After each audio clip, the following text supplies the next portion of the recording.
વડોદરા શહેરની નવી કલેક્ટર કચેરી ખાતે આજે ખેડૂતો દ્વારા પાક નુકસાની અને જુવાર ખરીદીના મુદ્દે જિલ્લા કલેક્ટર અનિલ ધામેલિયાને આવેદનપત્ર પાઠવીને રજૂઆત કરવામાં આવી હતી. ગુજરાત સરકાર દ્વારા જુવારની ખરીદી માટે નક્કી કરાયેલી નવી મર્યાદાના નિર્ણય સામે ખેડૂતોમાં ભારે રોષ જોવા મળી રહ્યો છે. ખેડૂતોનું કહેવું છે કે સરકારના આ નિર્ણયથી તેમને મોટું આર્થિક નુકસાન ભોગવવાનો વારો આવશે.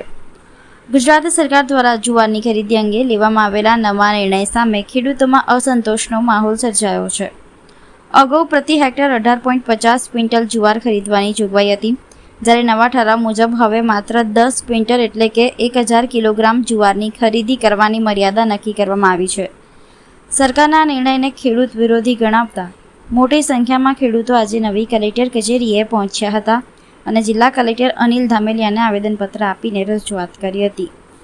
ખેડૂતોના જણાવ્યા અનુસાર જુવારના ઉત્પાદન ખર્ચમાં સતત વધારો થઈ રહ્યો છે, ત્યારે ખરીદીની મર્યાદા ઘટાડવાનો નિર્ણય ખેડૂતોને સીધી આર્થિક ખોટમાં ધકેલનારો છે, જેના કારણે ખેડૂતોમાં ભારે નારાજગી જોવા મળી રહી છે.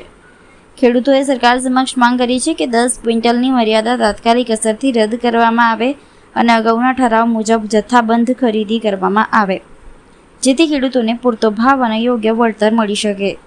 ખેડૂતોએ ચીમકી પણ ઉચ્ચારી છે કે જો તેમની માંગણીઓનો યોગ્ય ઉકેલ નહીં આવે તો આગામી દિવસોમાં વધુ ઉગ્ર આંદોલન કરવામાં આવશે.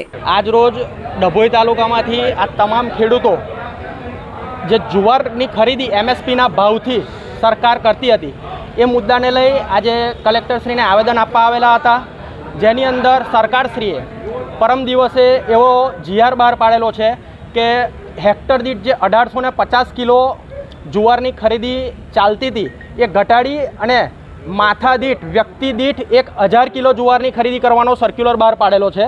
એના કારણે ખેડૂતોની અંદર રોષ છે અને એ જ બાબતને લઈ આજે અમે આગળ આવેદન આપવા આવ્યા છે. એક તરફ સરકાર એવું કહે છે ખેડૂત બચાવો, ખેતી બચાવો, દેશ બચાવો, એક તરફ આ રીતનું ખેડૂતને સાંભેલા માર ઊભા બૈડે પડે એવા કામો કરે છે, તો અમારે શું સમજવું આ બાબતે? અને આ વસ્તુની રજૂઆત કરવા અમે આગળ આવ્યા છે.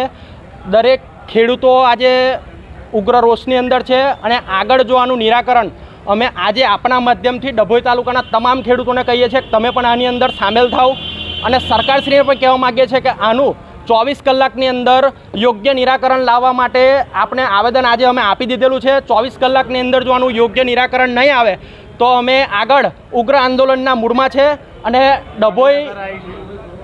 ડભોઈ દર્ભાવતીની અંદર ઉગ્ર આંદોલન ખેડૂતો કરશે.